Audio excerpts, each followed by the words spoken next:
మియాపూర్ వైశాలి నగర్లో వరద నీటిలో గల్లంతైన బాలయ్య కోసం గాలింపు కొనసాగుతోంది.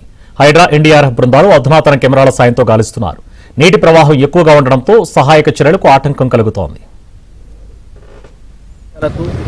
ఒక వృద్ధుడు దీంట్లో కాలువలో జారి కొట్టుకొని పోవడం జరిగింది.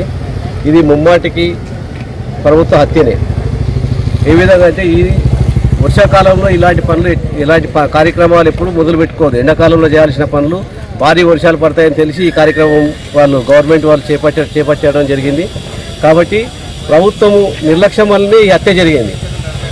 వ్యక్తికి ఎవరైతే చనిపోయారో ఆ వ్యక్తికి ₹1 కోటి నష్టపరిహారము ప్రభుత్వం వెంటనే ప్రకటించాలా.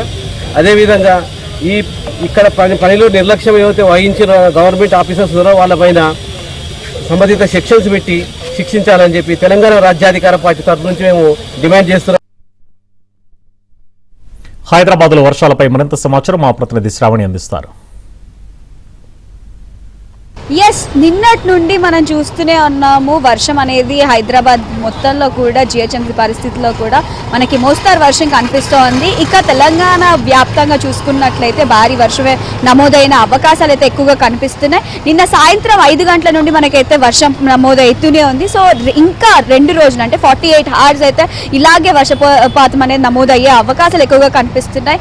ఈ 2 days తర్వాత మనకి డ్రై ప్లేస్ అనేది ఎక్కువగా కనిపిస్తుంది. ఆ తర్వాతనే మళ్ళీ ఆగస్ట్ 9th నుండి మనకి వర్షం అనేది కనిపిస్తూ ఉంటుంది. హైదరాబాద్ లో మన పరిస్థితి చూసుకున్నట్లయితే ఎక్కడ చూసినా కూడా ట్రాఫిక్ జామ్ పరిస్థితి. అది హైదరాబాద్ గురించి ప్రత్యేకంగా చెప్పాల్సిన అవసరం లేదు ట్రాఫిక్ జామ్ గురించి. కానీ ఇక్కడ మనం చూసుకున్నట్లయితే రోడ్ల పరిస్థితి కూడా ఇప్పుడు వర్షం కొంచెం మోస్తారు వర్షానికే రోడ్ల పరిస్థితులు కూడా గుంతలలో వాటర్ ఇనికిపోయి రావడానికి పోవడానికి చాలా ఇబ్బందికరంగా మారిపోతుంది.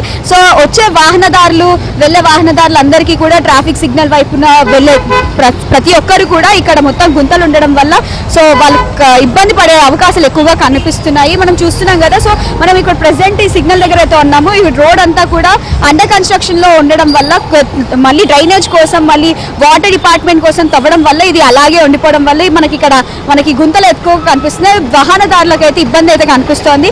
ఇక వర్షాన్ని విషయానికి వస్తే 24 గంటలలో మంచిర్యాల జిల్లాలో కొత్తపల్లి అత్యధికంగా 124.3 మిల్లీమీటర్స్ వర్షపాతం నమోదైంది.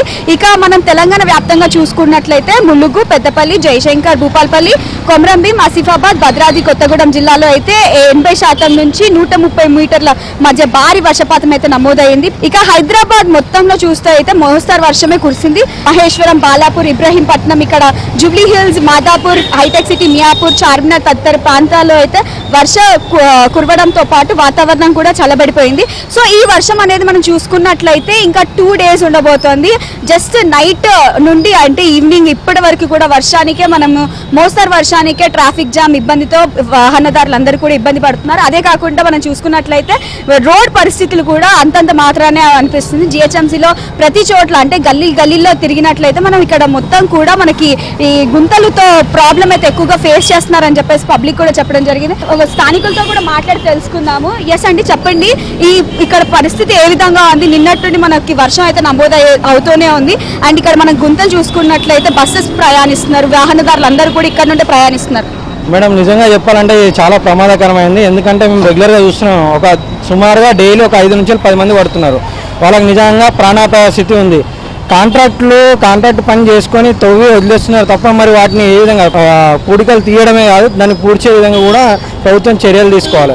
సో ఈ వర్షపాతం అనేది తెలంగాణ వ్యాప్తంగా కూడా అన్నిట్లో కూడా మంచిగా గ్రీన్ జోన్ అనే చెప్పొచ్చు. నిన్నటి నుండి అంతా కూడా గ్రీన్ జోన్ ఏరియా అయిపోయింది. కానీ ఇక హైదరాబాద్లో అయితే అంతంత మాత్రాన వర్షం అయితే కనిపిస్తోంది. మనకి ఇంకొన్ని రోజులు ఇంకా 2 days అయితే ఈ వర్షం కంటిన్యూస్గా ఇలాగే ఉంటుంది. సో ఓవరాల్గా మన పరిస్థితి విషయానికి వస్తే ఈ గుంతల విషయానికి వస్తే రోడ్ మొత్తం ట్రాఫిక్ జామ్తో పబ్లిక్ అందరూ కూడా ఇబ్బంది పడుతున్నారు. సో ఇది ఇక్కడ పరిస్థితి.